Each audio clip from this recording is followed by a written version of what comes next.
Le 26 avril 86, c'est-à-dire il y a plus de 25 ans maintenant, Tchernobyl, en Ukraine, un réacteur explose et tu vois que les conséquences de l'accident sont énormes. Ouais. Et sur une échelle de 0 à 7, l'accident était au facteur 7, c'était l'accident maximum. Comparativement, l'accident de Fukushima est impressionnant aussi, mais probablement moins important. Et il y a un débat sur le niveau de l'accident de Fukushima, il pourrait être à 5 au lieu de 7. La presse dit 7, mais les autorités disent 5. Donc avec une contamination de l'atmosphère qui serait au 10e de ce qu'a été Tchernobyl. Donc Tchernobyl, on est sûr que c'est le plus gros accident nucléaire mondial, y compris dans les 50 dernières années, puisque le précédent, Three Mile Island, aux États-Unis, avait été considéré comme un accident modéré, 2 à 3 sur 7, et n'avait pratiquement fait aucune victime. Donc la question qu'on s'est posée là, c'est combien de victimes immédiates et 25 ans après, puisque là on est à plus de 25 ans après, de l'accident de Tchernobyl.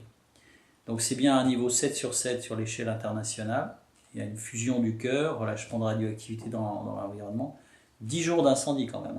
Donc 10 jours d'émission très forte d'un nuage dans l'atmosphère, un nuage radioactif avec de l'iode 131, ce qui est évidemment un élément radioactif, et du césium 137 sur toute l'Europe. Il y aurait eu 13 pays européens touchés sur plus de 50% de leur territoire et 8% sur 30%. La concentration évidemment de la contamination, elle est sur les pays qui à l'époque étaient en URSS et qui maintenant sont les 3 pays, Biélorussie, Ukraine et Russie. Voilà l'endroit où a lieu l'accident, et tu vois que c'est à proximité de la Biélorussie, c'est vraiment très proche de la Biélorussie, de l'Ukraine. La ville la plus importante, c'est Kiev, ici, est à pratiquement 1000 km. Et la Russie est quand même relativement éloignée. Mais globalement, l'ensemble des pays contaminés, c'est Biélorussie, Ukraine et Russie. Même si on pense qu'avec le vent, le nuage est plutôt parti vers l'Europe que vers la Russie. Immédiatement, l'accident, c'est quand même un énorme incendie. C'est quelque chose qui explose. Donc il y a tout de suite des personnes qui sont exposées aux très fortes doses. Il y a 1000 personnes exposées. Alors qu'à Fukushima, ils ont eu le temps de voir venir, et il y a eu une évacuation de beaucoup plus de personnes à Fukushima. Et pratiquement aujourd'hui, on dit que Fukushima, il n'y a pas eu de décès immédiat. Peut-être 1, peut-être 2. Mais en tout cas, dans la presse, on ne trouve pas la trace, y compris par les opposants, on ne trouve pas la trace d'un nombre important de décès immédiats. Ce qui s'est passé à Tchernobyl, c'est que tout de suite, il y a eu ce qu'on appelle des liquidateurs, c'est-à-dire les personnes qui ont été exposées sont parties, et puis ensuite, il y en a d'autres qui sont venus pour arrêter l'incendie. Et les liquidateurs, c'est des gens qui venaient, qui ne restaient pas, évidemment, on ne les laissait pas exposer, donc qui viennent en hélicoptère ou qui viennent directement sur la place. C'est des gens qui sont exposés, mais de manière très courte, et qui ont une exposition, puis ensuite qui partent. C'est-à-dire qu'on les maintient pas, évidemment. Donc il y a de très nombreux liquidateurs qui sont venus travailler sur le site. Mais le moment de l'accident, c'est d'abord de déplacer les personnes. On fait un cercle de 30 km autour de l'accident, et on déplace toutes les personnes qui sont dans la zone exposée. Donc ici, il y avait 400 000 personnes dans la zone exposée, et il y en a, je crois, 260 000, on va y venir, mais il y en a 260 000 qui ont été évacués.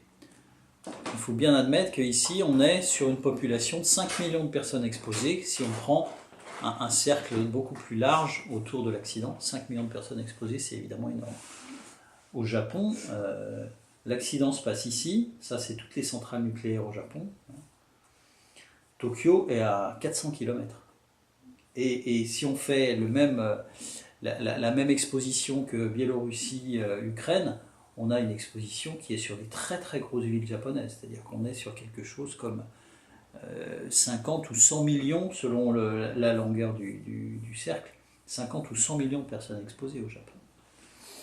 Donc on peut être beaucoup plus inquiet, même si l'accident est moins important, sur la proximité des populations au Japon par rapport à la Russie, Biélorussie et Russie et Ukraine. Donc la question principale, nous, qu'on a voulu poser, c'est ça, c'est à peu près 2000 morts ou 1 million de morts. Parce que lorsque il y a en 2001 une conférence de l'OMS sur les effets de Tchernobyl, il y a des représentants de l'OMS, il y a des représentants de l'Agence internationale de l'énergie atomique, et ce qui est admis par les gens de la conférence, c'est 31 morts, 2000 cancers de la thyroïde qui n'ont pratiquement fait aucun mort. Alors qu'on est en 2001, c'est-à-dire qu'on est 15 ans après. Donc, par rapport à l'ampleur médiatique qui est donnée, on a des gens qui disent, finalement, c'est pas un très gros accident, il y a des accidents ferroviaires, il y a des accidents d'avion qui produisent beaucoup plus de morts que ça.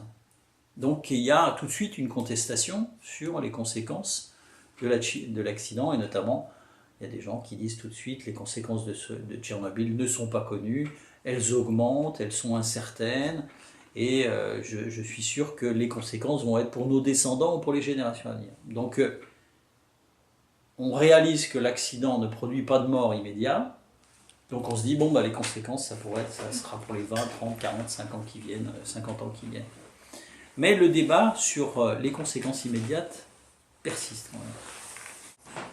Il y a un rapport de l'OMS qui est fait bien après, avec un comité d'experts qui a été appelé le Forum Tchernobyl, et qui comprend vraiment beaucoup d'experts de tout le monde entier, et qui s'attache à voir d'abord les conséquences sanitaires sur les morts et les malades, et ensuite surtout les conséquences sur l'environnement et l'économie.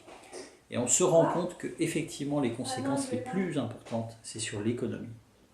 C'est là où il y a un très fort impact.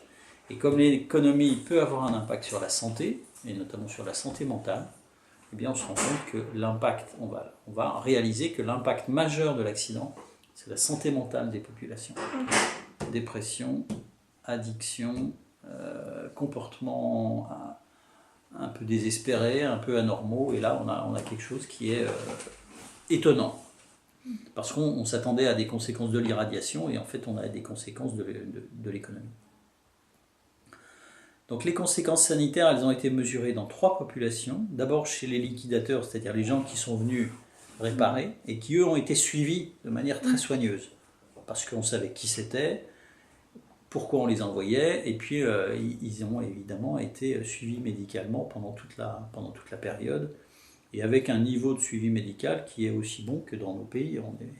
On est à 1500 km de ces gens-là, hein. C'est pas des pays qui sont sans couverture sanitaire.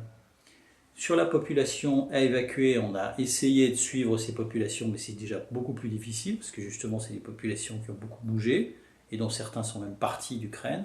Et puis sur la population exposée, c'est encore plus difficile, parce que c'est toute une population qui est autour de la zone, et on n'arrive pas à suivre 270 000 personnes comme ça, c'est excessivement coûteux.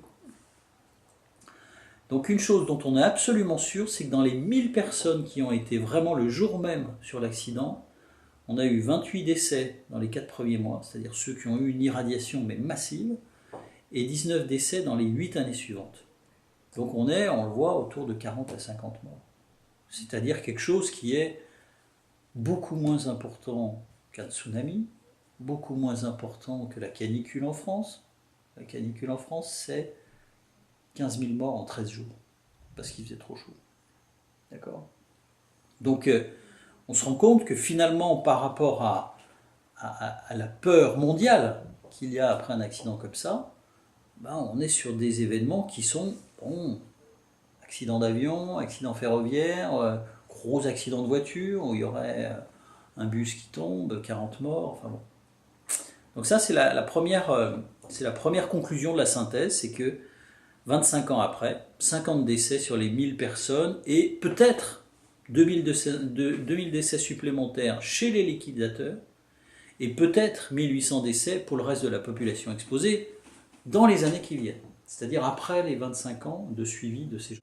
Donc ça veut dire que l'estimation initiale où on se dit il y a forcément plus de 1000 morts ou 2000 morts ou 3000 morts, elle est fausse.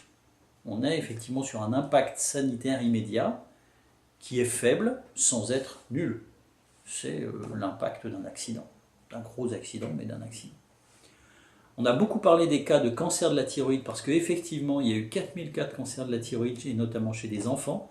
Mais c'est un cancer qui n'est pas grave, qui se guérit facilement. C'est quoi en fait le cancer de la thyroïde? La thyroïde, c'est une petite glande qui est ici.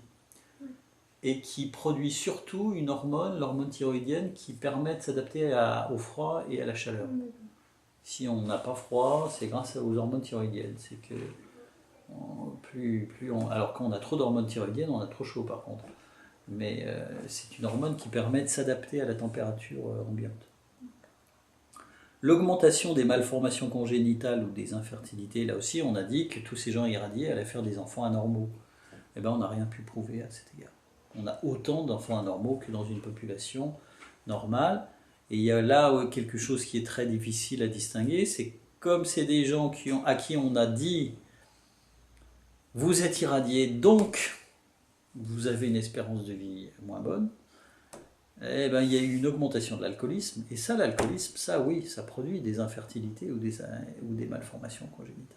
Et là, qui sont des malformations lourdes. Et l'alcool, dans ces régions-là, effectivement, la vodka, là, c'est un vrai problème.